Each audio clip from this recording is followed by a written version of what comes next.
सुस्वागतम. संगीता बालसिंग या माझ्या यूट्यूब चॅनलवर तुम्हा सर्वांचे हार्दिक स्वागत. अर्थशास्त्र इयत्ता 12वी या विषयाची आपण प्रश्नपत्रिका पाहूया. प्रथम सत्र परीक्षेची ही प्रश्नपत्रिका आहे आमच्या कॉलेजमध्ये झालेली. विषय अर्थशास्त्र आहे इयत्ता 12वी आणि 50 गुणांची ही प्रश्नपत्रिका आहे. सूचना लक्षात घ्या. सर्व प्रश्न अनिवार्य आहेत. 2. उजवीकडील अंक प्रश्नाचे पूर्ण गुण दर्शवतात. 3. नवीन प्रश्नाचे उत्तर नवीन पानावर लिहा. याप्रमाणे सूचना दिलेल्या आहेत. सूचना नेहमी वाचायच्या, लक्षात घ्यायच्या आणि त्याचा विचार करूनच उत्तरपत्रिका लिहावयाची आहे. चला पाहूया कशा प्रकारे 50 गुणांचे प्रश्न आहेत इयत्ता 12वी अर्थशास्त्र. आणि विशेष म्हणजे या प्रश्नपत्रिकेची उत्तरं पण मी घेतलेली आहेत. म्हणजेच उत्तरासहित नमुना प्रश्नपत्रिका म्हणून याचा तुम्ही अभ्यास करा. प्रश्न क्रमांक पहिला आहे, योग्य पर्याय निवडून विधाने पूर्ण करा. म्हणजे पर्याय निवडायचा आणि विधान पूर्ण लिहायचं, फक्त उत्तर लिहायचं नाही. 4 गुण आहेत त्याला आणि 4 विधानं दिलेली आहेत. क्रमांक 1, पेन व शाईची टिंबटिंब मागणी असते. पर्याय प्रत्यक्ष, अप्रत्यक्ष, संयुक्त आणि संमिश्र. या 4पैकी अचूक उत्तर आहे संयुक्त किंवा त्याला पूरक असं देखील म्हणतात. क्रमांक 2, जेव्हा सीमांत उपयोगिता ऋण होते तेव्हा एकूण उपयोगिता टिंबटिंब. पर्याय वाढते, स्थिर असते, घटते, शून्य असते. आणि अचूक उत्तर आहे घटते. जेव्हा सीमांत उपयोगिता ऋण होते तेव्हा एकूण उपयोगिता घटते. 3, क्ष अक्षास समांतर असलेला किंमत लवचिकतेचा मागणी वक्र टिंबटिंब. पर्याय संपूर्ण लवचिक मागणी, संपूर्ण अलवचिक मागणी, जास्त लवचिक मागणी, कमी लवचिक मागणी. याचा उत्तराचं पर्याय आहे अ, संपूर्ण लवचिक मागणी. क्ष अक्षास समांतर असलेला किंमत लवचिकतेचा मागणी वक्र संपूर्ण लवचिक मागणी वक्र असतो. 4, घटत्या सीमांत उपयोगितेच्या सिद्धांतात सर्वाधिक समाधानाचा बिंदू म्हणजे तृप्तिबिंदू म्हणजे जेव्हा टिंबटिंब. पर्याय दिलेले आहेत अ, एकूण उपयोगिता वाढते आणि सीमांत उपयोगिता घटते. ब, एकूण उपयोगिता घटते आणि सीमांत उपयोगिता ऋण होते. क, एकूण उपयोगिता महत्तम होते आणि सीमांत उपयोगिता शून्य होते. ड, सीमांत उपयोगिता घटते आणि एकूण उपयोगिता वाढते. याचा उत्तराचा अचूक पर्याय आहे क, एकूण उपयोगिता महत्तम होते आणि सीमांत उपयोगिता शून्य होते. प्रश्न क्रमांक ब आहे, सहसंबंध पूर्ण करा आणि 4 गुण आहेत आणि 4 विधानं दिलेली आहेत. 1, लाकडापासून फर्निचर, त्याचा संबंध रूप उपयोगिता. तर अभ्यासाचे पुस्तक, ज्ञान उपयोगिता. उत्तर मी साईडला घेतलं आहे, हा चौकोन लहान आहे ते बसणार नाही म्हणून पुढे घेतलं आहे. 2, सूक्ष्म अर्थशास्त्र विभाजन पद्धत. तर स्थूल अर्थशास्त्राचं उत्तर आहे राशी पद्धत. क्रमांक 3, मीठ जीवनावश्यक वस्तू. तर हिरा ती वस्तू आहे चैनीची वस्तू. क्रमांक 4, पेन आणि शाई. त्याचं उत्तर इथे शोधायचं आहे. चहा आणि कॉफी पर्यायी वस्तू आहेत. चहा आणि कॉफी पर्यायी वस्तू आहेत. तर पेन आणि शाई पूरक किंवा संयुक्त म्हटलं तरी चालेल, पूरक वस्तू म्हणा. इथे 4 गुण असतील. प्रश्न क्रमांक आहे क, योग्य अर्थशास्त्रीय पारिभाषिक शब्द सुचवा. जे विधान दिले त्याला पारिभाषिक शब्द सुचवायचा. 4 गुण आहेत त्याला. 1, किमतीतील बदलामुळे वस्तूच्या मागणीत घडून येणारा बदल, त्याला म्हणायचं मागणीचा विस्तार. क्रमांक 2, पावसाळ्यात रेनकोटमधून मिळणारी उपयोगिता, ती आहे काल उपयोगिता. क्रमांक 3, विशिष्ट घटकाच्या समतोलाचे किंवा संतुलनाचे विवेचन करणारा समतोलाचा किंवा संतुलनाचा प्रकार, त्याला म्हणायचं आंशिक समतोल. क्रमांक 4, किंमत स्थिर असताना इतर घटकातील बदलाचा परिणाम म्हणून जेव्हा मागणी वाढते त्याला म्हणतात मागणीतील वृद्धी. अशा प्रकारे 4 गुणांच्यासाठी पारिभाषिक शब्द सुचवायचे. प्रश्न क्रमांक आहे दुसऱ्यातला अ आहे, पुढील उदाहरणांच्या आधारे संकल्पना ओळखून ती स्पष्ट करा. कोणतेही 2. इथे 3 दिलेले आहेत संकल्पना, 2च ओळखायच्या, 4 गुण आहेत. म्हणजे एक संकल्पनेसाठी 2 गुण. क्रमांक 1, सलमाने हिवाळ्यात तिच्या वडिलांसाठी स्वेटर खरेदी केले. 2, बागकामाची आवड असणाऱ्या विजयने मातीची कुंडी, खत, रोपटे यांची एकत्रित मागणी केली. आणि 3, गौरीने एका विशिष्ट उद्योगातील वैयक्तिक उत्पन्नाची माहिती गोळा केली. याचं उत्तर कसं लिहायचं ते आपण आता पाहूया. सलमाने हिवाळ्यात तिच्या वडिलांसाठी स्वेटर खरेदी केले. त्याचं उत्तर लिहायचं. उदाहरणातली संकल्पना आहे काल उपयोगिता आणि संकल्पनेचे स्पष्टीकरण करायचं.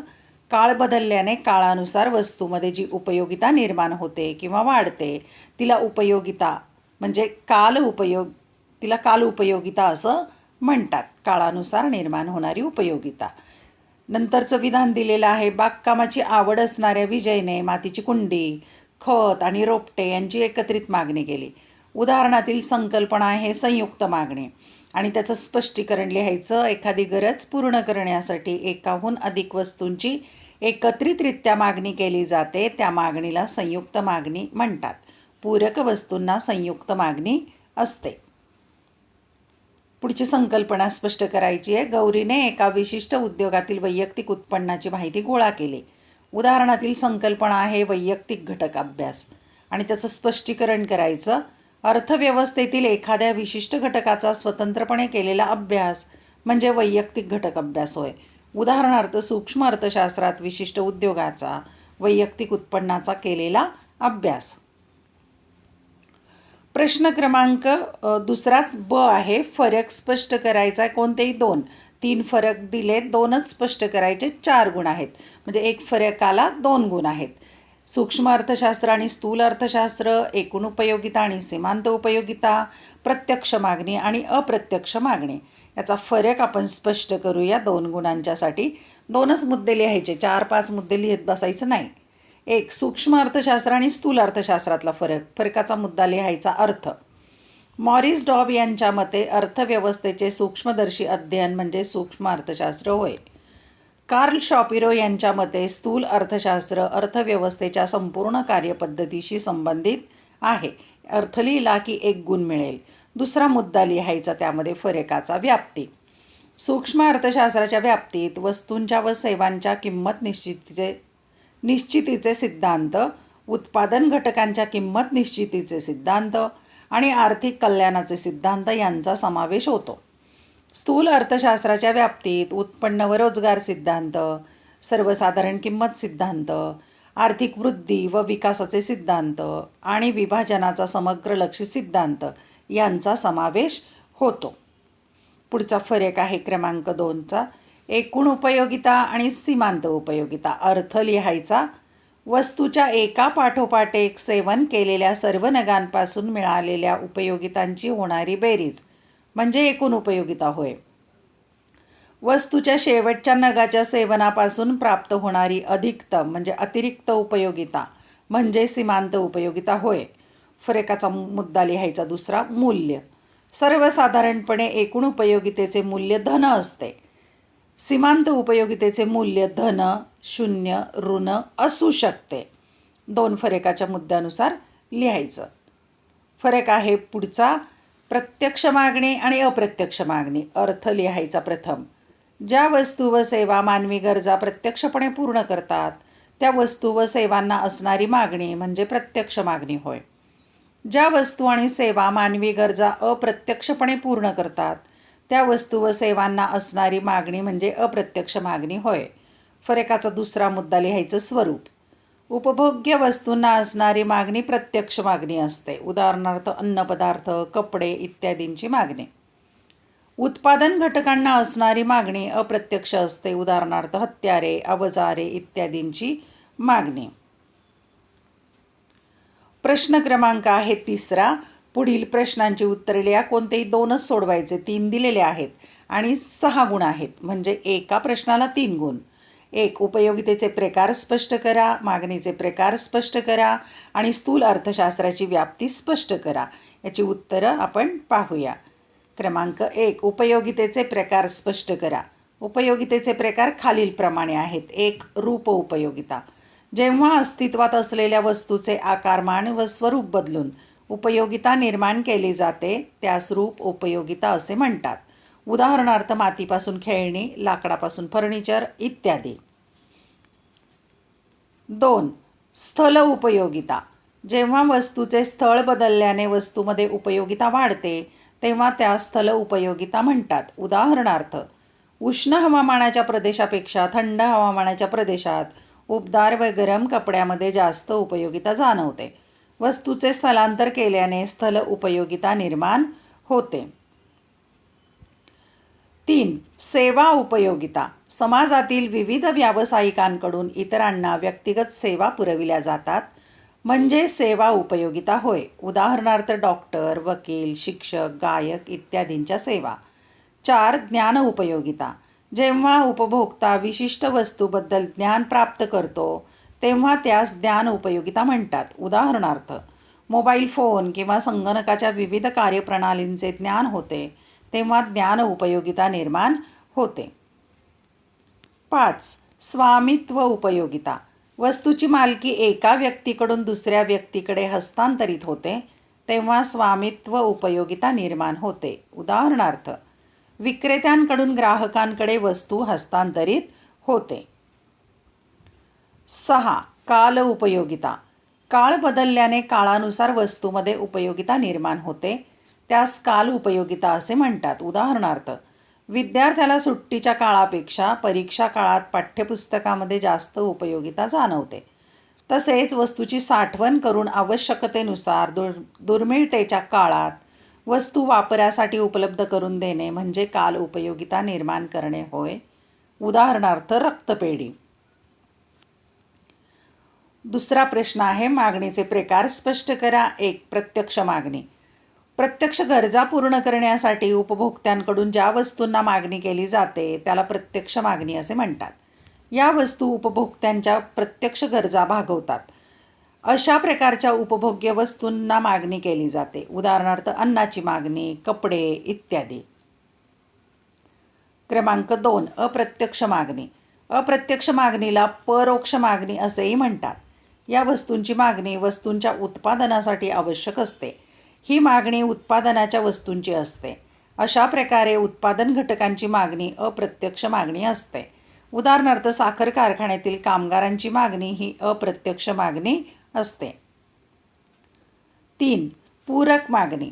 जेव्हा एखाद्या वस्तूची मागणी इतर कोणत्याही वस्तूबरोबर केली जाते तेव्हा त्यास पूरक मागणी असे म्हणतात. पूरक मागणीला संयुक्त मागणी असेही म्हणतात.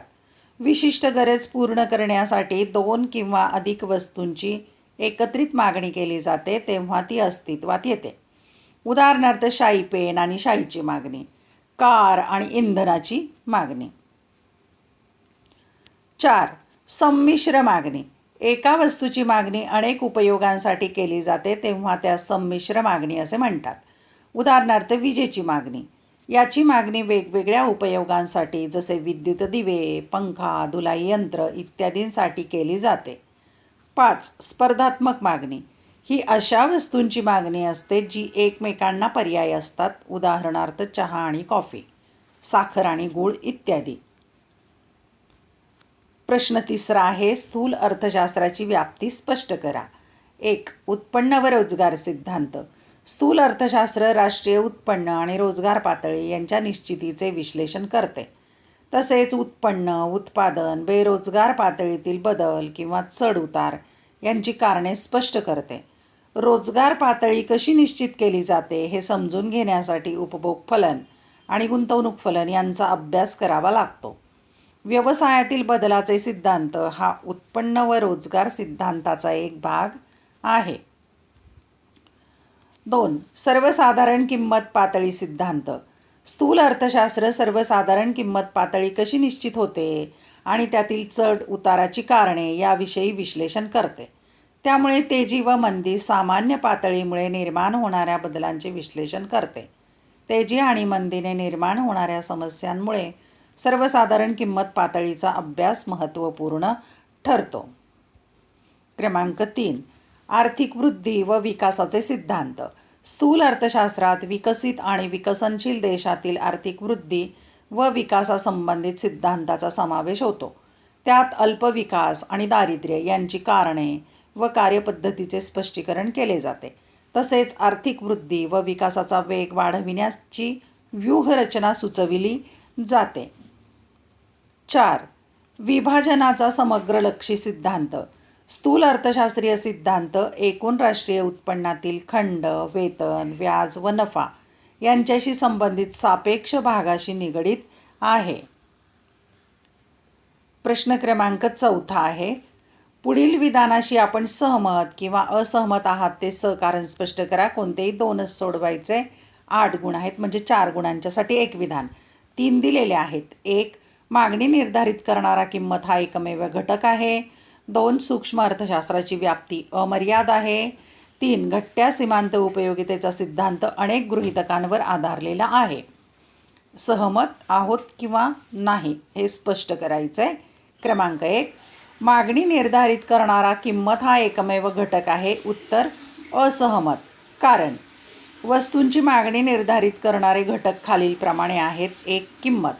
वस्तूची मागणी निर्धारित करणारा महत्त्वपूर्ण घटक म्हणजे किंमत होय. उपभोक्ते जेव्हा वस्तूची किंमत कमी असते तेव्हा अधिक प्रमाणात वस्तू खरेदी करतात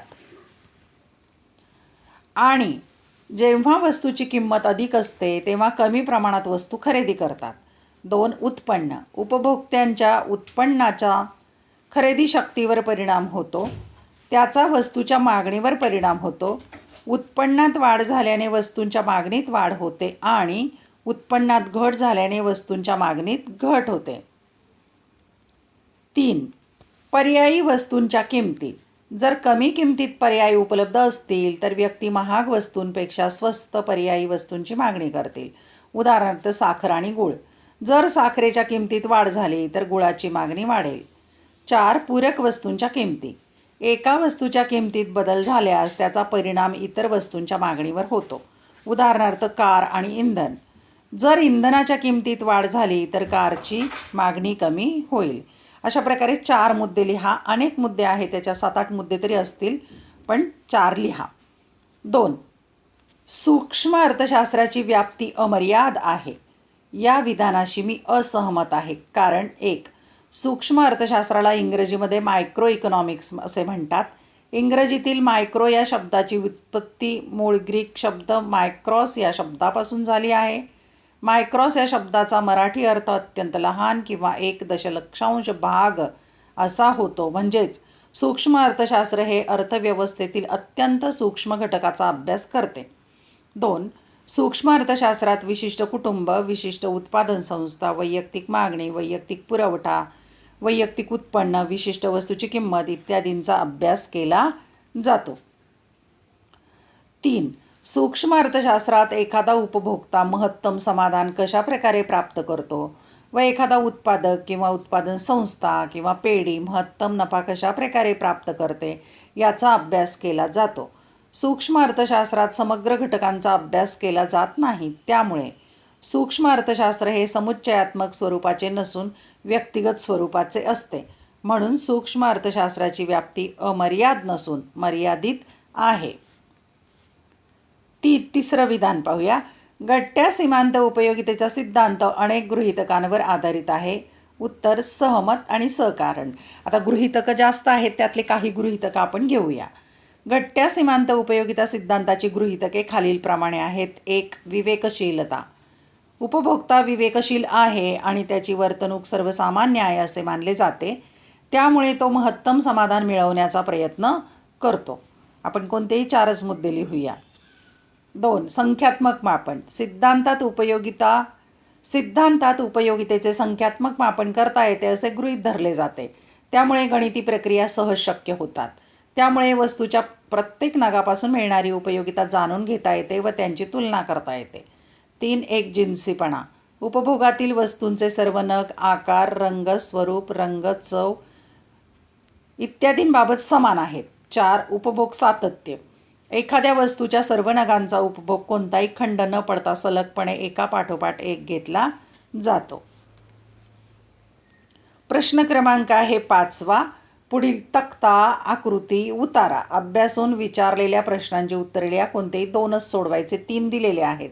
आणि 8 गुण आहेत, म्हणजे 4 गुणांच्यासाठी एक प्रश्न. क्रमांक 1, पुढील तक्त्याचे निरीक्षण करून उत्तरे लिहा.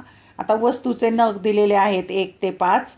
एकूण उपयोगिता दिलेली आहे त्या नगानुसार 6, 11, 15, 15, 14 आणि सीमांत उपयोगिता दिली 6, 5, 4, 0, -1 आणि प्रश्न दिलेले त्यावर 1, एकूण उपयोगिता व सीमांत उपयोगितेचा वक्र काढायचा या तक्त्यावरून. आणि 2, जेव्हा एकूण उपयोगिता महत्तम असते तेव्हा सीमांत उपयोगिता टिंबटिंब. जेव्हा एकूण उपयोगिता घटते तेव्हा सीमांत उपयोगिता टिंबटिंब. या प्रश्नाचं उत्तर पुढीलप्रमाणे लिहायचं. प्रथम आकृती काढायची आहे. ही 2 गुणांची आकृती असेल. पहा, हा अक्ष काढायचा आणि हा अक्ष काढायचा. हे 2 नंतर एकूण उपयोगिता सीमांत उपयोगिता य अक्षावर घ्यायची. वस्तूचे नग घ्यायचे क्ष अक्षावर आणि हे बिंदू जोडत जायचे. हे बिंदू जोडत गेलं की बरोबर असा डावीकडून उजवीकडे वर जातो, मग स्थिर होतो आणि खाली उतरतो एकूण उपयोगितेचा वक्र आणि हा सीमांत उपयोगितेचा वक्र तयार होतो. हे बिंदू बिंदू ठेवत जायचे. बरोबर हा डावीकडून उजवीकडे खाली घसरत जाणारा सीमांत उपयोगितेचा वक्र बनतो. आणि हा तृप्ती लंब टाकायचा इथे. एकूण उपयोगिता महत्तम आहे आणि त्यावेळेला सीमांत उपयोगिता 0 आहे. हा तृप्तीबिंदू आहे. अशा प्रकारे आकृती दिलेल्या तक्त्यावरून काढायची आहे. आणखी त्यावर 2 प्रश्न होते. जेव्हा एकूण उपयोगिता महत्तम असते तेव्हा सीमांत उपयोगिता 0 असते. आपण आत्ताच लंब टाकून पाहिला आहे.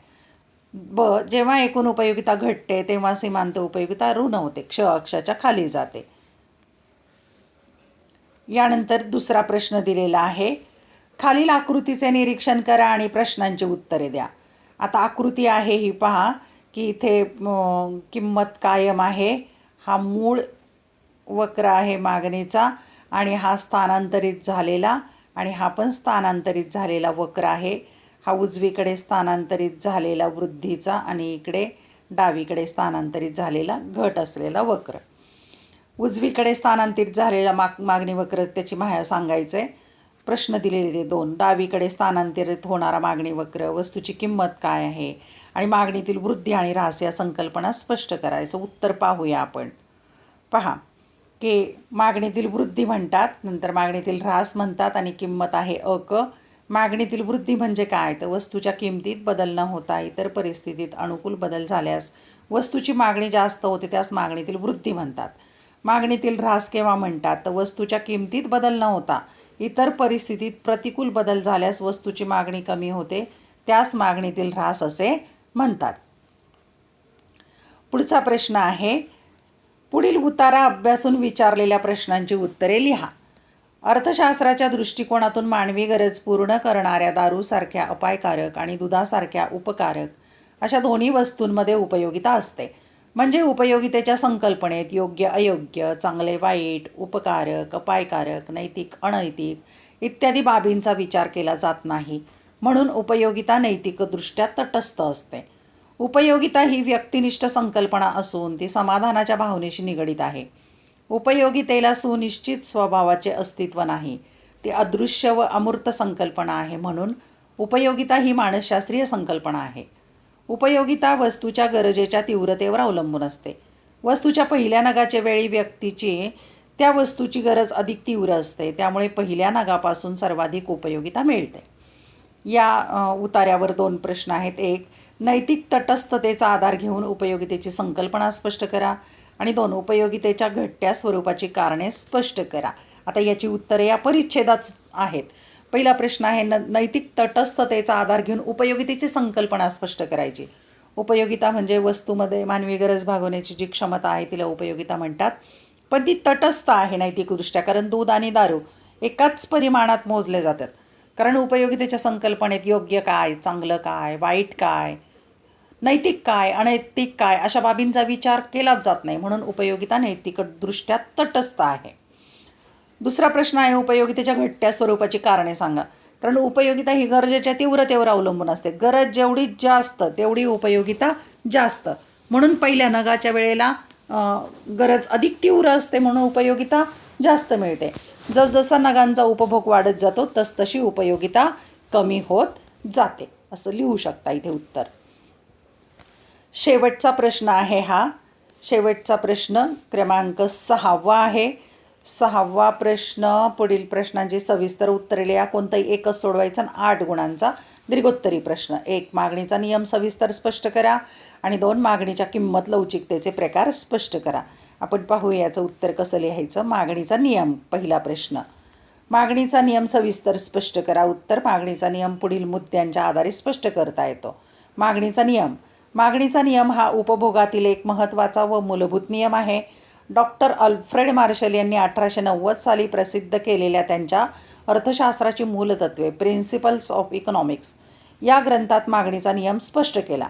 मागणीचा नियम किंमत आणि मागणी यातील व्यस्त संबंध स्पष्ट करतो. आता नियमाचे विधान पाहूया. इतर परिस्थिती स्थिर असता किंमत कमी झाली म्हणजे मागणी विस्तारते आणि किंमत वाढली असता मागणी संकोचते. सूत्र लिहायचं. सूत्रानुसार मागणीचा नियम पुढील प्रमाणे मांडता येतो. dx बरोबर f कंसात px. या ठिकाणी dx म्हणजे क्षवस्तूची मागणी होय, f म्हणजे फलन होय आणि px म्हणजे क्षवस्तूची किंमत होय. वैयक्तिक मागणीपत्रक. मागणीचा नियम वैयक्तिक मागणीपत्रकाद्वारे स्पष्ट करता येतो. हे पत्रक घेतलेलं आहे वैयक्तिक मागणीपत्रक. किंमत आणि मागणी घेतलेली आहे प्रतिदिन नगसंख्या. 1, 2, 3, 4, 5 अशी किंमत वाढत जाते. मागणी 5, 4, 3, 2, 1 अशा प्रकारे कमी होत जाते. हा व्यस्त संबंध दर्शवलेला आहे. वैयक्तिक मागणीपत्रकाचे स्पष्टीकरण. वरील वैयक्तिक मागणीपत्रकावरून असे दिसून येते की वस्तूची किंमत जास्त असल्यास म्हणजे 5 रुपये मागणी कमी असते म्हणजे 1 नग. या उलट वस्तूची किंमत कमी असल्यास 1 रुपये मागणी जास्त असते 5 नगाची म्हणजे वस्तूची किंमत व मागणी यामध्ये व्यस्त संबंध आढळतो. वैयक्तिक मागणी वक्र. मागणीचा नियम पुढील वैयक्तिक मागणी वक्राच्या आकृतीच्या सहाय्याने स्पष्ट करता येतो. पाहूया आपण कशी आकृती काढायची मागणी वक्राची. इथे य अक्षावर किंमत घेतलेली आहे, क्ष अक्षावर मागणी घेतलेली आहे आणि तक्त्यामध्ये दाखवलेले बिंदू जोडायचे. हे बिंदू जोडले की असा डावीकडून उजवीकडे खाली घसरत येणारा मागणीचा वक्र आपोआप तयार होतो. बिंदू जोडा, वक्र तयार होईल. आणि शेवटचा प्रश्न, मागणीच्या किंमत लवचिकतेचे प्रकार स्पष्ट करा. आता त्यातला पहिला प्रकार आहे अनंत किंवा संपूर्ण लवचिक मागणी. इलॅस्टिसिटी ऑफ डिमांड किती आहे हे सिग्माचं चिन्ह आहे, असं आडवं हे अनंतचं चिन्ह अशा प्रकारे केलेलं.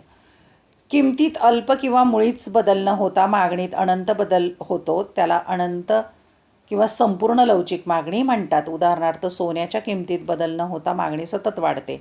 सूत्र आहे मागणीची किंमत लवचिकता बरोबर अंशस्थानी मागणीतील शेकडा बदल छेद किमतीतील शेकडा बदल बरोबर अनंत लवचिक. मागणीची किंमत लवचिकता आहे अनंत बदल.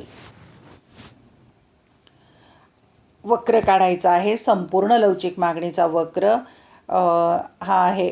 क्ष अक्षावर मागणी घ्यायची, य अक्षावर किंमत घ्यायची, क ही किंमत आहे आणि म हा मागणीचा वक्र आहे. ईडी बरोबर हे काय अनंत लवचिकता दर्शवता. असा संपूर्ण लवचिक मागणीचा वक्र क्ष अक्षाला समांतर बनतो. आकृतीत दर्शवल्याप्रमाणे क या किमतीला मागणी अनंत लवचिक आहे. ती म या मागणी वक्राने दर्शवली आहे. मागणी जेव्हा अनंत लवचिक असते तेव्हा मागणी वक्र क्ष अक्षाला समांतर असतो. तसं थोडं स्पष्टीकरण पण लिहायचं. 2.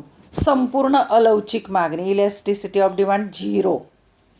किमतीमध्ये कितीही शेकडा बदल झाला तरी मागणीत कोणताच बदल होत नाही तेव्हा त्याला संपूर्ण अलवचिक मागणी किंवा ताठर मागणी म्हणतात. उदाहरणार्थ किंमत 20% घट झाली तरी मागणीत कोणताही बदल होत नाही. सूत्र मागणीची किंमत लवचिकता बरोबर मागणीतील शेकडा बदल छेद किमतीतील शेकडा बदल.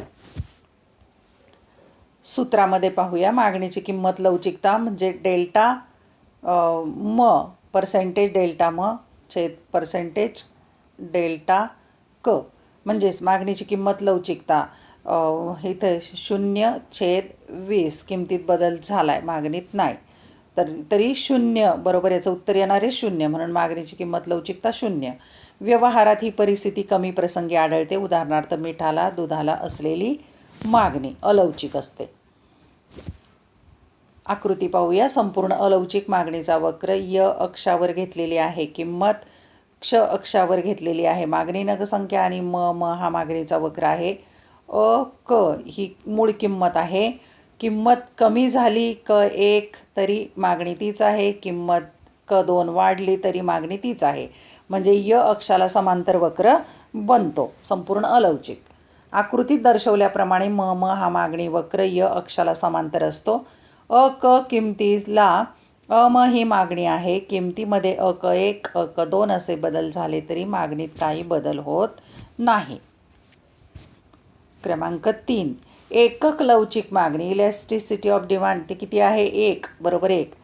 किमतीतील शेकडा बदलाच्या प्रमाणा इतकेच वस्तूच्या मागणीतील बदलाचे प्रमाण असेल तेव्हा त्यास एकक लवचिक मागणी म्हणतात.